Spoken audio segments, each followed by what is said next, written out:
Allez, bonjour, donc on se retrouve ici pour vous aider à faire ces deux exercices, partie A et partie B. Donc on attaque.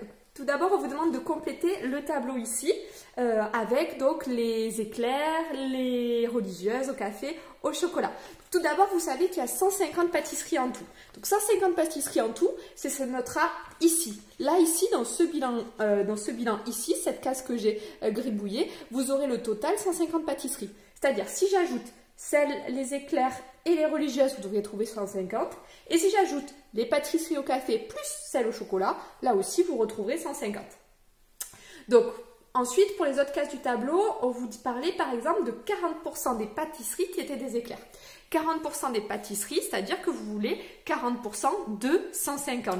Et pour calculer 40% de 150, il faut faire 40 sur 100 fois 150. Voilà, ça on l'avait déjà vu. Ça va vous permettre de compléter le tableau. Et ensuite, par exemple, si vous avez cette case-là et la dernière, par un système de soustraction, vous savez que si vous ajoutez les deux ici au café, vous trouverez le total de café. Donc par un système d'addition et de soustraction, vous remplirez facilement tout le tableau.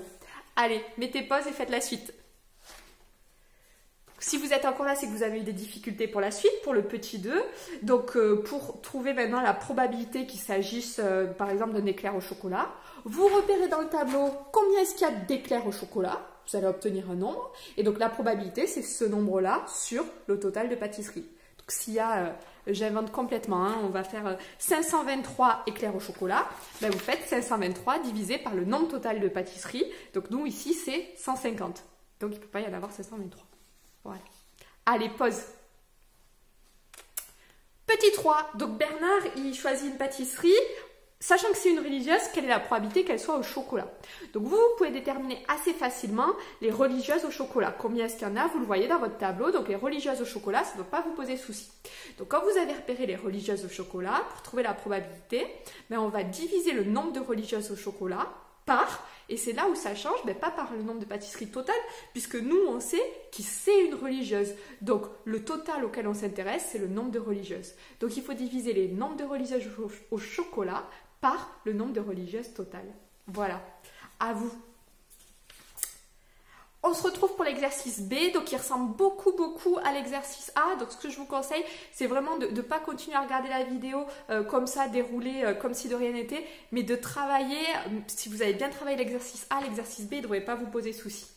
Donc, si vous êtes encore là, pour réaliser un tableau de la situation, comme vous avez fait au-dessus, cette fois-ci, on vous parle des filles et des garçons et des trois langues. Je vous conseille de mettre les filles et les garçons ici, à la place d'éclairs et religieuses, donc en ligne.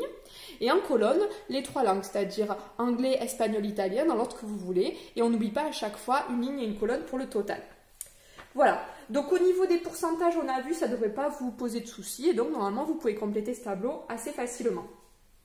Pour la question petit 2, c'est pareil. À chaque fois, vous repérez le nombre, je ne sais pas, d'élèves d'espagnol et vous divisez par le nombre total d'élèves, c'est-à-dire ici 35. Et pour la question petit 3, c'est pareil que Bernard de la partie A. Ici, on vous dit qu'on choisit une fille. Donc, à vous de repérer les filles qui font italien, combien il y en a, et de diviser, attention, cette fois-ci, pas par le nombre total d'élèves, mais juste par le nombre de filles, puisqu'ici, on s'intéresse seulement aux filles. Voilà, allez, bon courage à vous!